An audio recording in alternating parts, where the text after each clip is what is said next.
எப்படி விஜயநகர பேரரசு பாளையக்காரர்களை உருவாக்கி விஜயநகர பேரரசு ஆட்சி செய்தோ அதே மாதிரி தான் பசும்பொன் முத்துராமலிங்க தேவர் அவதரித்தார். தென் தமிழ்நாட்டின் மாபெரும் தலைவர் பசும்பொன் முத்துராமலிங்க தேவர் முருகனின் அவதாரமாக கருதப்படுகிறார்.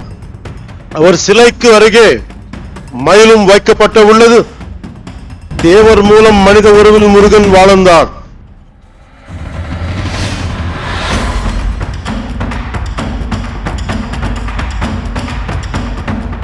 அனைவருக்கும் வணக்கம். இந்தியாவுக்கும் இந்தியர்களுக்கும் என்னுடைய வணக்கத்தை தெரிவித்துக் கொள்கிறேன். மனநோய் சப்ஸ்கிரைபர்லாம் எப்படி இருக்கீங்க? நல்லா இருக்கீங்களா? இன்றைய காணொளி எந்த விஷயத்தை பற்றி நம்ம பேச போகிறோம் அப்படின்னு பார்த்தீங்கன்னா, பாரதிய ஜனதா கட்சியோட முருகர் மாநாடு, முருக பக்தர்கள் மாநாடு வந்து மிகப்பெரிய பிரம்மாண்டமான அளவில் மதுரையில் நடத்தியிருக்காங்க.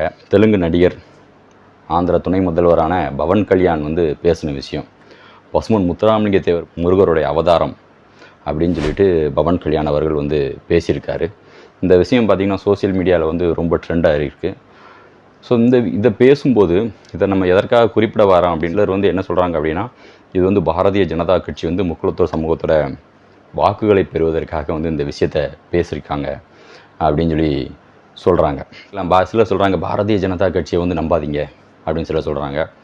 சிலர் சொல்கிறாங்க சீமானை நம்பாதீங்க அப்படின்னு சொல்லி சிலர் சொல்கிறாங்க. சிலர் எடப்பாடியை நம்பாதீங்க அப்படின்னு சொல்லுவாங்க. ஒவ்வொரு கட்சிகளையும் நம்பாதீங்க அப்படின்னு முக்குளத்தோர் சமூகத்தை சொல்லுவாங்க. ஆனால் அந்த முக்குளத்தோர் சமூகம் பார்த்திங்கன்னா மாறி மாறி இந்த கட்சிகளுக்கு தான் மாறி மாறி வாக்களிச்சுட்டு வருது. அப்போ நம்ம எந்த கட்சியை நம்புறது? நம்மளும் 2 காணொலிகள் பிஜேபிக்கு ஆதரவாக நம்ம முருக பக்தர்கள் மாநாடு பற்றி நம்ம காணொலிகள் நம்ம பதிவு பண்ணியிருக்கோம். இப்போ நம்ம யாருக்கு ஆதரவு?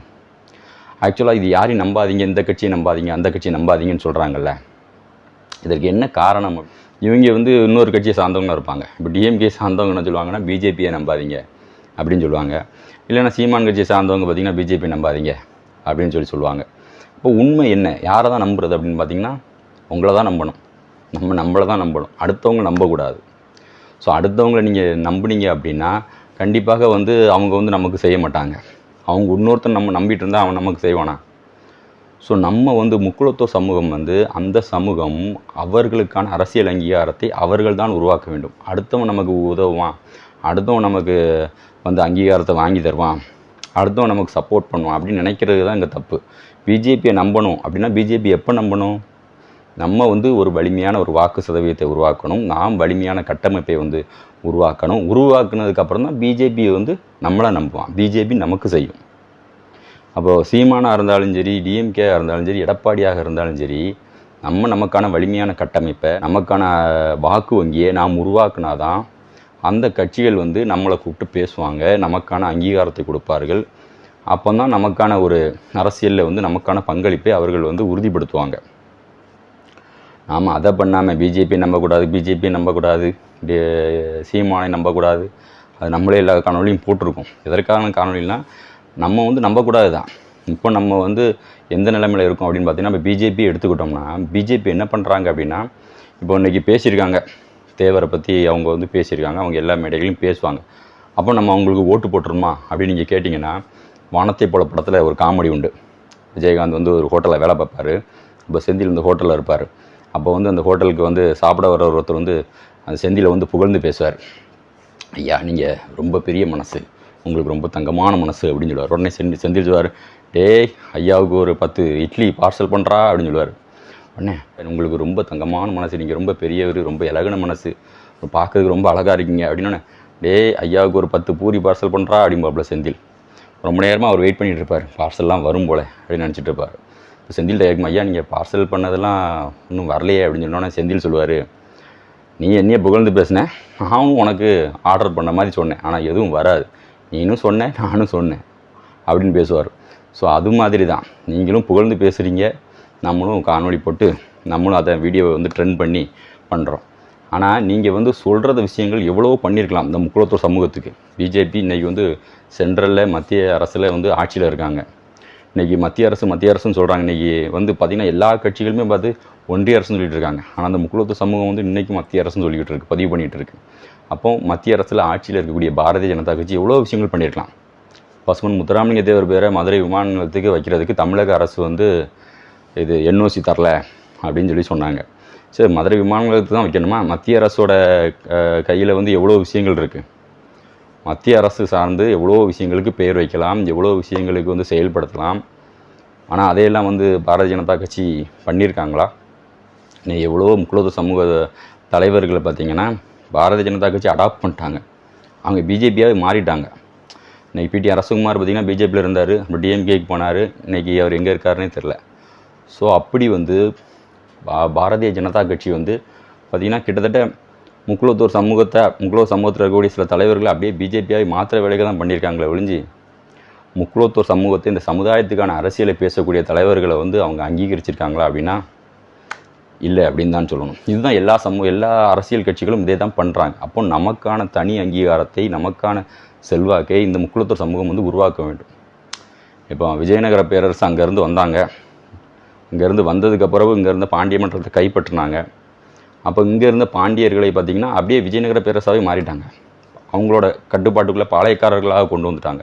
இங்கே பாண்டிய மன்னர்களாக, சிறு மன்னர்களாக, சிற்றரசுகளாக வந்து இருந்தவங்களை பார்த்திங்கன்னா அப்படியே விஜயநகர பேரரசுக்குள்ளே கொண்டு வந்துட்டாங்க. அவங்களோட கட்டுப்பாட்டுக்குள்ளே பாளையங்களுக்குள்ளே கொண்டு வந்துட்டாங்க.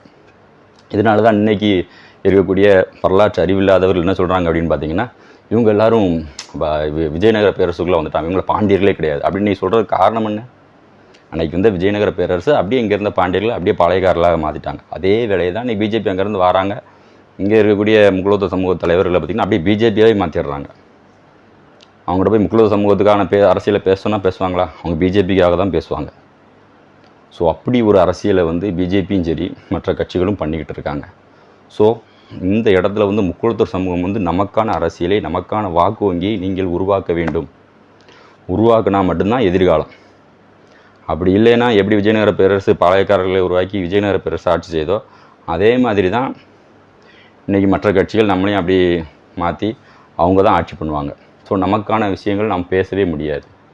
நமக்கான கோரிக்கைகள், முக்குலத்தூர் சமூகத்தான கோரிக்கைகள் எவ்வளவோ இருக்குது. தேவரன் அரசாணையில் இருந்து எடுத்துக்கிட்டோம்னா இன்றைக்கி டிஎன்சின்னு கொடுக்காங்க. அது ஒற்றை சான்றிதழாக கேட்டுட்ருக்காங்க. இன்றைக்கி வரைக்கும் போன டிஎம்கே கவர்மெண்ட் வரும்போது கொடுக்குறேன் அப்படின்னு சொன்னாங்க. இன்றைக்கி வரைக்கும் அது கொடுத்துருக்காங்களா ஒற்றை சான்றிதழ்? இன்றைக்கும் இரட்டை சான்றிதழ் தான் கொடுத்துட்ருக்காங்க.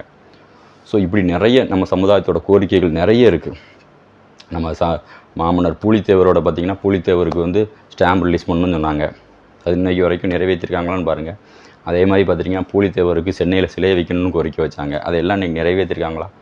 எவ்வளவோ கோரிக்கைகள் வந்து இன்றைக்கி நிறைவேற்றலை. ஆனால் புதுசாக யாருக்கெல்லாமோ சிலை வைக்கிறாங்களே ஒழிஞ்சு ஒரு சுதந்திர போராட்டத்தில் முதல் சுதந்திர போராட்ட வீரர் அவருக்கு வந்து இந்த தமிழக அரசு நம்ம கேட்டு தான் செய்யணுமா? கேட்காமே செய்யணும். பல கோரிக்கைகள் இருக்குது. ஸோ அதையெல்லாம் வந்து அவங்க நிறைவேற்றணும். அப்படின்னா எப்போ நிறைவேற்றுவாங்க? திமுகவை நம்பக்கூடாது அப்படின்னு சொல்லலாமா? அதுக்காக நம்ம சரியாக இருந்தால் அவங்க ஆட்டோமேட்டிக்காக வேலையை பார்க்க போகிறாங்க. ஸோ வந்து அதற்காக தான் நம்ம வந்து பிஜேபி காணொலியை போட்டோம் அப்படின்னா நம்ம பிஜேபிக்கு ஆதரவா அப்படின்னு கிடையாது. அதுக்காக பிஜேபியை நம்பக்கூடாதா அப்படிங்கிறதும் கிடையாது. நம்ம சரியாக இருந்தால் பிஜேபியும் நம்பலாம், டிஎம்கேயும் நம்பலாம். நம்ம சரியாக நம்மளை நம்பி நம்ம ஒரு அரசியல் தளத்தில் நமக்கான ஒரு அதிகாரத்தை, நமக்கான ஒரு பங்களிப்பை, நமக்கான ஸ்ட்ரென்த்தை வந்து நம்ம நிரூபித்தா மட்டும்தான் எல்லா கட்சிகளும் நமக்கு வந்து உரிய அங்கீகாரத்தையும் நம்ம சொல்கிறதையும் அவங்க கேட்குற இடத்துக்கு அவங்க வருவாங்க. அவங்க நம்ம சொல்கிறத கேட்கணும் அப்படின்னா நம்ம கேட்குற இடத்துக்கு நம்ம வரணும். ஸோ அதற்கான ஒரு கட்டமைப்பை முக்குலத்தூர் சமூகம் அரசியல் தளத்தில் உருவாக்கினா மட்டும்தான் நம்ம வந்து பயணிக்க முடியும். ஸோ நம்ம வந்து மனன் வாய்ஸ் மூலமாக நம்ம சொல்கிறது வந்து இங்கே வந்து நமக்கான ஒரு அரசியலை வந்து உருவாக்கினா மட்டும்தான் நம்ம அடுத்தவங்க நம்ம வந்து குறை சொல்ல முடியும். குறை நம்மக்கிட்ட இருக்குது. நம்மக்கிட்ட குறைய தப்புகளை வச்சுக்கிட்டு நம்ம அடுத்தவங்க நம்ம குறை சொல்லி என்ன பிரயோஜனம்? ஸோ முக்குலத்தூருக்கான ஒரு அரசியலை வென்றெடுப்போம். அந்த அரசியல் தான் தமிழர்களுக்கான ஒரு அரசியலாக மாறும். நன்றி. மீண்டும் ஒரு காணொலி நான் உங்களை சந்திக்கிறேன். நான் சந்தனா பாண்டியன். ஜெய்ஹிந்த்.